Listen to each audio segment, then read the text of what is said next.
আপনারা যে কটা ঘটনা যতগুলি খুন কাবি এই শিবির জামাত এরা একসাথে করেছে।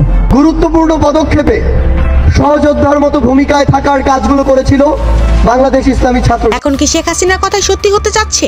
বৈষম্য বিরোধী ছাত্র আন্দোলনের কেন্দ্রীয় সমন্বয়ক সাজিস আলম গতকাল শিবিরের এক সেমিনারে বক্তব্য রাখেন, যেখানে তিনি গণ অভ্যুত্থানের সকল তথ্য পেশ করার সময় শিবির এই অভ্যুত্থানের সকল সহযোগিতায় সর্বোচ্চ পর্যায়ে কাজ করেছে এমনটাই মন্তব্য করেছেন সাজিস আলম, যা ইতিপূর্বে আন্দোলন চলাকালীন সময়ে শেখ হাসিনা গণমাধ্যমে এই তথ্য ফাঁস করেছিলেন। আপনারা যে কটা ঘটনা যতগুলি খুন কাবি এই শিবির জামাত এরা একসাথে করেছে।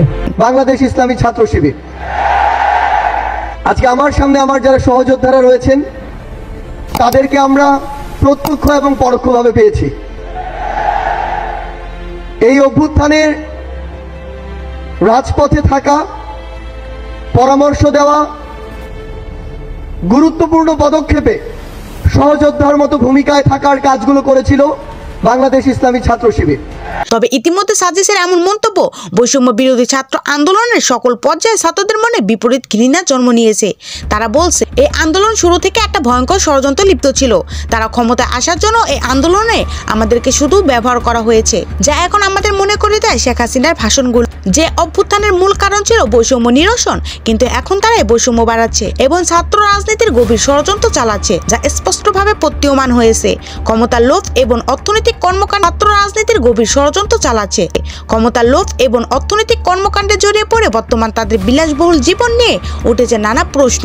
সমন্বয়করা কিভাবে ৪৫ লক্ষ টাকার গাড়িতে চড়ছে, তারা সকালে একটা, দুপুরে একটা, বিকেলে আর একটা গাড়িতে কিভাবে চড়ে, জাতিকে তা বলতে হবে বন্ধুরা। যে যারা সমন্বয়ক তারা হচ্ছে আমাদের মতো শিক্ষার্থী, তো একজন শিক্ষার্থীর পক্ষে আসলে দেশ পরিচালনা দায়িত্ব, এই দায়িত্বটা দেওয়া তারা হয়তো যত ইজিলি নিচ্ছে বা সহজভাবে নিতে পারবে, এটা এতটা সহজ না। কারণ হচ্ছে যারা অ্যাকচুয়ালি দেশ চালায় তারা অনেক বেশি অভিজ্ঞ।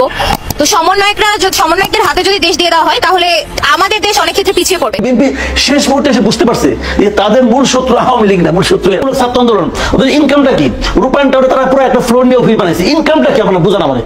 প্রিয় দর্শক, সমন্বয়করা গণ অভ্যুত্থানের নামে সত্যি কি বিদেশি ষড়যন্ত্র বাস্তবায়ন করার চেষ্টা হচ্ছে, না তারা নিজেরাই ক্ষমতায় আসতে চাইছে বলে আপনি মনে করছেন? তো অবশ্যই কমেন্ট করতে ভুলবেন না।